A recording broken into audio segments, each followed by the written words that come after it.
बिस्मिल्लाहिर्रहमानिर्रहीम। अस्सलाम वालेकुम स्टूडेंट्स। अच्छा, लास्ट हमारा चैप्टर नंबर 3 की डिस्कशन चल रही थी, तो उसमें आपको कुछ प्रैक्टिस क्वेश्चन नंबर 2 दिए थे, जिसमें हमने आइडेंटिफाई करना था कि इनमें से प्रोडक्ट कौन है और नॉन प्रोडक्ट कौन है। फिर मैंने कहा कि प्रोडक्ट और नॉन प्रोडक्ट तो आइडेंटिफाई कर ही रहे हो, साथ में ये भी आइडेंटिफाई कर लेना कि ये मटेरियल होगा, लेबर होगा या एफओएच बन जाएगा। ठीक है, तो वन पे वन ज़रा देखते हैं ज़रा। ठीक है, तो सबसे पहले हमारे पास cost of oil use to lubricate production machine. तो याद रखिएगा, फैक्ट्री के अंदर जो भी खर्चा होगा वो प्रोडक्ट का खर्चा होगा। ठीक है, तो cost of oil use to lubricate production machine factory में होगी, तो ये तो बात है प्रोडक्ट कॉस्ट होगी, हमें ही पता चल गया। अब फर्दर आइडेंटिफाई करें, ये जो लिखा हुआ है, ये जो खर्चा है, क्या ये मटेरियल का है, लेबर का या एफओएच का है। Cost of oil use to lubricate production machine, ये तो मशीन में लगने वाला ऑयल है। ठीक है, तो ये जो मशीन में लगने वाला ऑयल है, तो ये जो ऑयल है ये इनडायरेक्ट मटेरियल है, और इनडायरेक्ट मटेरियल एफओएच में जाएगा। ठीक है जी।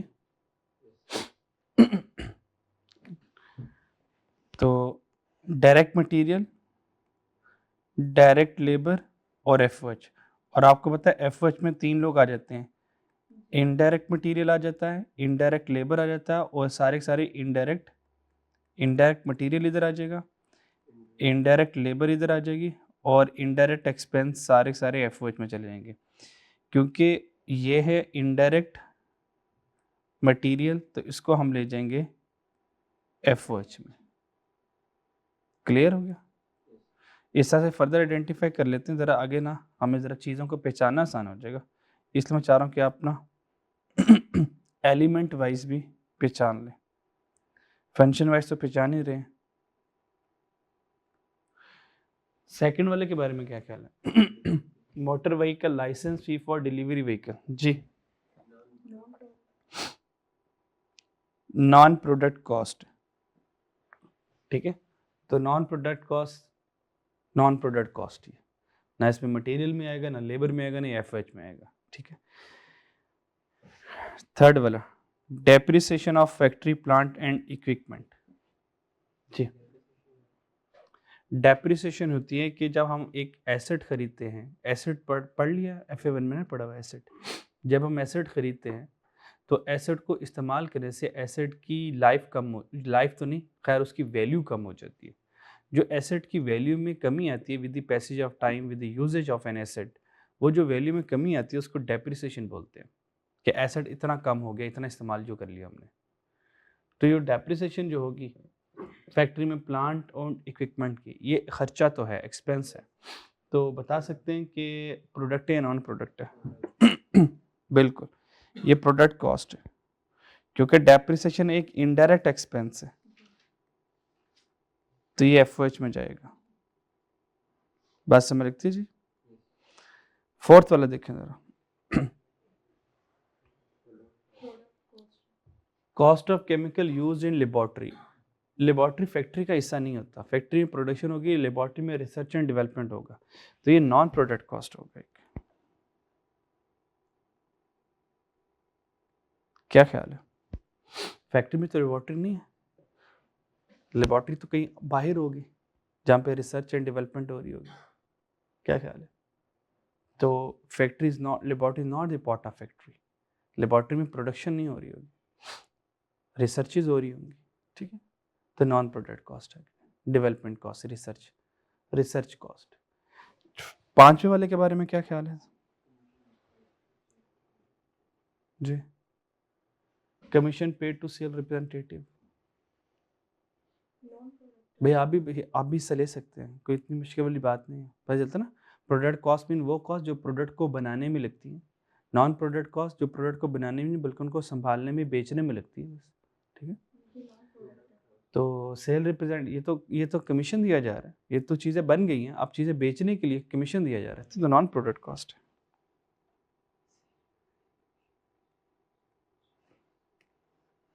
छठे वाला, salary of secretary to the finance director.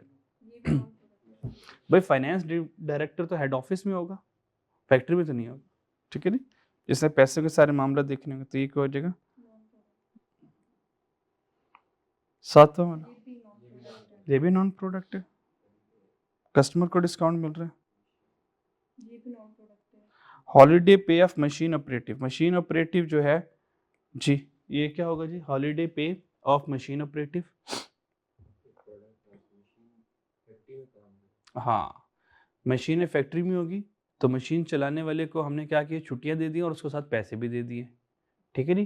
तो ये हमारा क्या हो जाएगा, प्रोडक्ट कॉस्ट हो जाएगा, क्योंकि मशीन ऑपरेटिव कहाँ होगा जी, फैक्ट्री में होगा जी। तो फैक्ट्री के अंदर काम कर रहे हैं और अंडर आ रहे हैं, हाँ प्रोडक्ट कॉस्ट, हाँ जी हाँ जी हाँ जी, फैक्ट्री से रिलेटेड जो खर्चा होगा प्रोडक्ट कॉस्ट का हिस्सा होगा। तो प्रोडक्ट कॉस्ट है, ठीक है। प्रोडक्ट कॉस्ट में से कौन सी कॉस्ट होगी जी, डायरेक्ट मटेरियल, डायरेक्ट लेबर या एफएच? डायरेक्ट नहीं नहीं नहीं नहीं, मशीन हॉलीडे पे ऑफ मशीन ऑपरेटिव है, मशीन को चलाने वाला है, अगर तो नहीं, अगर तो ये डायरेक्ट प्रोडक्शन वाला है, मशीन को चलाने वाला है और ये प्रोडक्ट में खुद डायरेक्टली पार्टिसिपेट कर रहा है, अगर फर्दर इसके आगे कुछ हमें हिंट मिल जाए कि ये जो मशीन ऑपरेटिव है ये प्रोडक्शन मशीन को चलाने वाला है, ये जिससे प्रोडक्शन होती है, ठीक है, फिर तो ये डायरेक्ट लेबर में आ जाएगा। और अगर ये प्रोडक्शन प्रोसेस में नहीं, वैसे ही मशीनों को ऑन और ऑफ करता है, तो फिर ये इनडायरेक्ट लेबर होगा। बात समझ आ गई, क्लियर? जैसे कि एक लेबर आता है, वो सुबह सुबह मशीनें ऑन कर देता सारी, पर उसको मशीनों पे काम करना नहीं आता, उसको मशीनों से चीज़ें बनानी नहीं आती। अब वो जो मशीनें ऑन करता है, ठीक है, तो वो हो जाएगा इनडायरेक्ट, और जो मशीनों में काम करेगा वो जगह डायरेक्ट। ये फर्दर आगे हमें सेंटेंसेस से कंफर्म होगा। तो अगर तो ये इनडायरेक्ट हुआ तो एफर्ट में चल जाएगा, डायरेक्ट हुआ तो फिर डायरेक्ट लेबर में आ जाएगा। क्लियर है?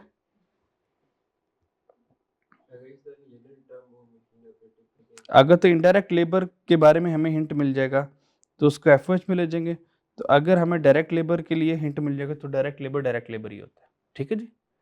आगे इंग्लिश फर्दर नहीं लिखी तो हम यहाँ पे खुद से असम्पशन ले लेंगे, ठीक है।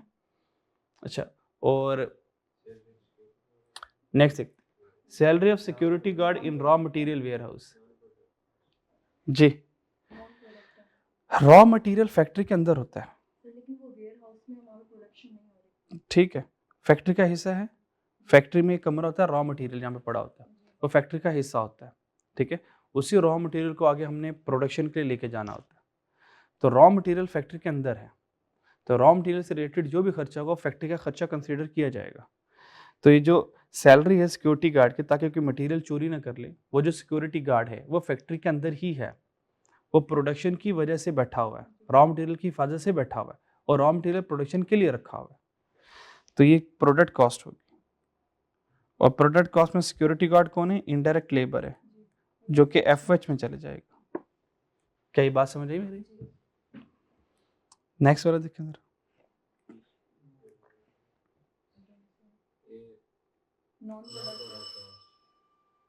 11 वाला, rent of finish good warehouse in a factory. Factory लिखा है, फैक्ट्री का वर्ड लिखा हुआ है, इसका मतलब फैक्ट्री के अंदर ही है, तो फिर ये क्या हो जाएगा जी,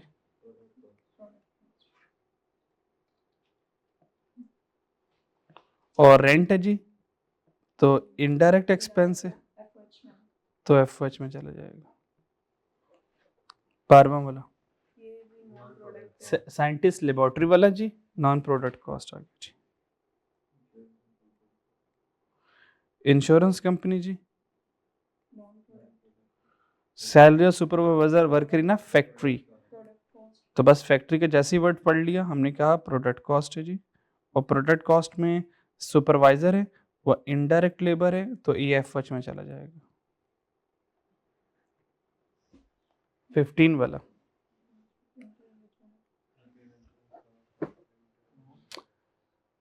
जनरल ऑफिस है, जनरल ऑफिस में हेड ऑफिस है, फैक्ट्री नहीं है, तो फिर नॉन प्रोडक्ट कॉस्ट होगा ये।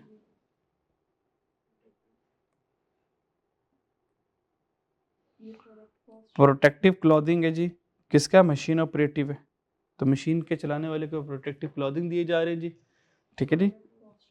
तो ये हमारे पास आ जाएगा प्रोडक्ट कॉस्ट तो और ये आ जाएगा इनडायरेक्ट मटेरियल और एफएच आ जाएगा। ठीक है। इनडायरेक्ट एक्सपेंस में ले जाए, इनडायरेक्ट खर्चा हो रहा है हमारे, सेफ में चले जाएगा। Interest on bank overdraft, bank से लोन लिया, उसके ऊपर इंटरेस्ट हमें पड़ गया जी, तो ये तो नॉन प्रोडक्ट कॉस्ट है। 18 वाला लेबोरेटरी में नॉन प्रोडक्ट कॉस्ट। 19 वाला हेड ऑफिस है जी, हेड ऑफिस है जी, उसमें फ्लॉपी डिस्क तो अब तो खत्म होगी फ्लॉपी डिस्क तो। मार्केट रिसर्च जनाब, मार्केट रिसर्च कर रहे हैं जी। Maintenance contract for general office है जी। ऑडिटर फी है जी। Cost of advertising product on television जी। चीफ अकाउंटेंट की सैलरी और रोड टैक्स, ये सारे नॉन प्रोडक्ट। तो इस तरीके से आपने प्रोडक्ट और नॉन प्रोडक्ट को बाइफरकेट कर लेना है। कर लेंगे जी।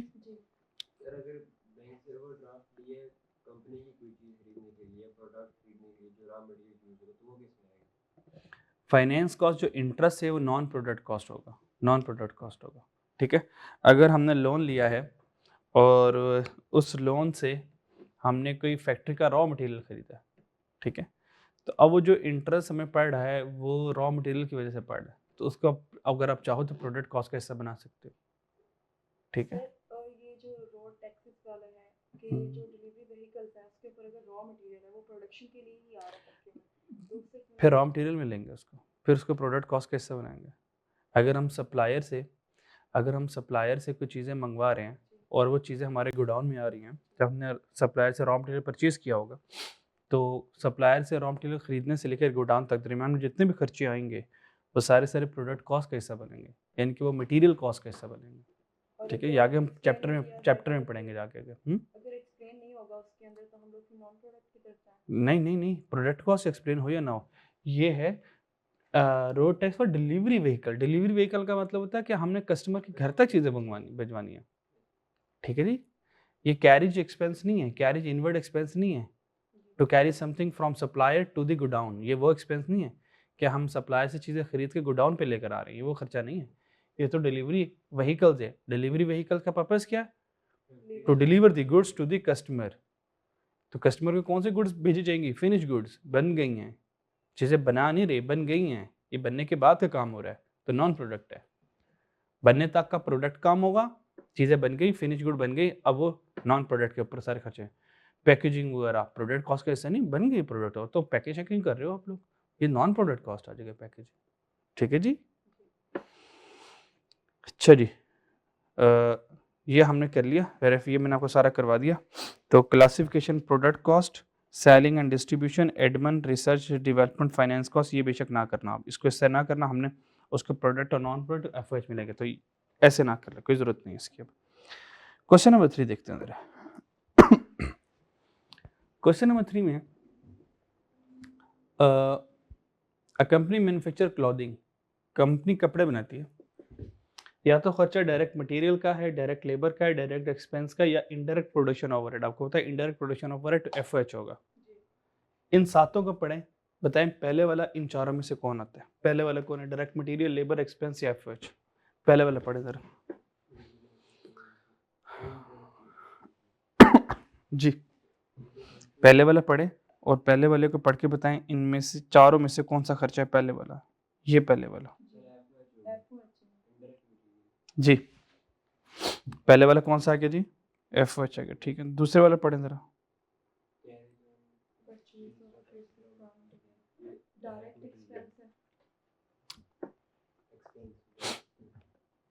ये अभी आपने जो मुझसे सवाल पूछा वही आया है, तो डायरेक्ट एक्सपेंस नहीं है, ये डायरेक्ट मटेरियल है।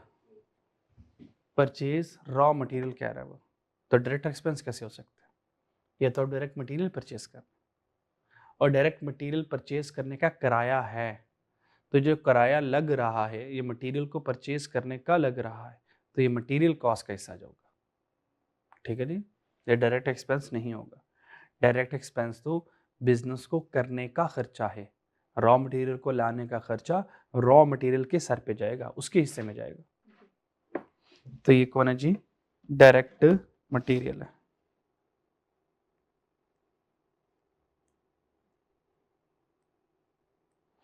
तीसरे वाला कौन है जी? Wages of security, security factory का FOH होगा।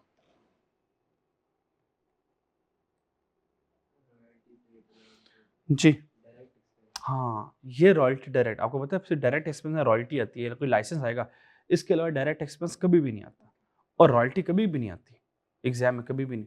उक्का दुक्का सवाल में आपको रॉयल्टी नजर आ रही होगी, वरना हमेशा आपको डायरेक्ट मटेरियल, डायरेक्ट लेबर, हमेशा 2 डायरेक्ट खर्चे नजर आ रहे होंगे, ये कभी भी नहीं आता। हो बड़ी किस्मत अच्छी हो तो कहीं पे रॉयल्टी नजर आ जाए या लाइसेंस फी नजर आ जाए, वरना तो ये कम ही आते हैं।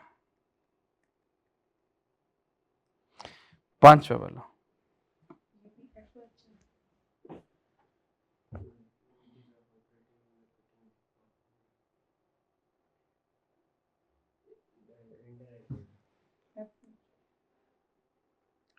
कपड़े बनाते हैं और ये कपड़े बनाने वाले में कटिंग कर रहा है, तो इनडायरेक्ट लेबर होगा कि डायरेक्ट होगा?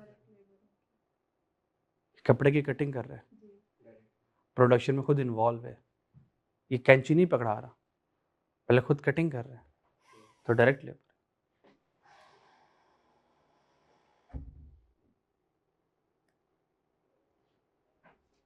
छठे वाला wages of store keeper in a material store,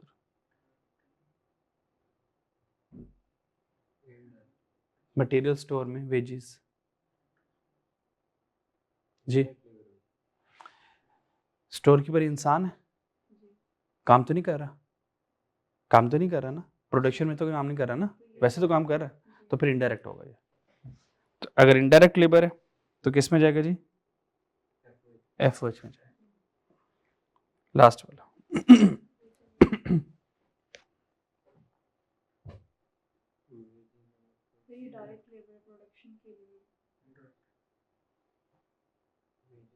जी कभी आप मेट्रो स्टोर गए हैं? पैकेजेस मॉल में तो नजर नहीं आए, कभी मेट्रो स्टोर को गया हो? मेट्रो स्टोर नहीं गए? नहीं? अच्छा, कभी किसी बड़े सारे वेयर हाउस में देखना यार, कभी मेट्रो स्टोर जाना हो देखना, तो मेट्रो स्टोर में बड़े बड़े रैक्स लगे हुए और ऊपर बड़े बड़े कार्टन पड़े हुए, तो वहाँ पे ना, चले आपने ये तो देखा होगा, अक्सर सड़क पे देखा होगा कि एक ना वो पुलिस वार्डन वाले होते हैं, वो गाड़ी उठा लेते हैं, उसको कहते हैं फॉक लिफ्ट। क्या कहते हैं जी? Fock lift. और उसके चलाने वाले को फॉक लिफ्ट ड्राइवर कहते हैं, वो जो गाड़ी उठा लेता है। तो इस तरह ना रॉ मटेरियल में बड़े बड़े कार्टन हमने ऊपर रखने होते हैं, तो फॉक लिफ्ट ड्राइवर जो होता है वो बड़े बड़े कार्टन को ऊपर रैक्स में रख रहा होता है, तो क्या वो डायरेक्ट लेबर होगा? वो इनडायरेक्ट, प्रोडक्शन तो नहीं कर रहा, तो रॉ मटेरियल को डब्बे उठा उठा के रख रहा है, डब्बे उठा उठा के नीचे रख रहा है, तो वो क्या होगा? इनडायरेक्ट लेबर होगा। और किस में जाएगा जी? वो FOH में जाएगा। जी थोड़ी रिकग्निशन होगी जी, इनमें कोई मसला? तो ये हमने यहाँ पे इसको फिलअप कर लीजिएगा आप, ठीक है?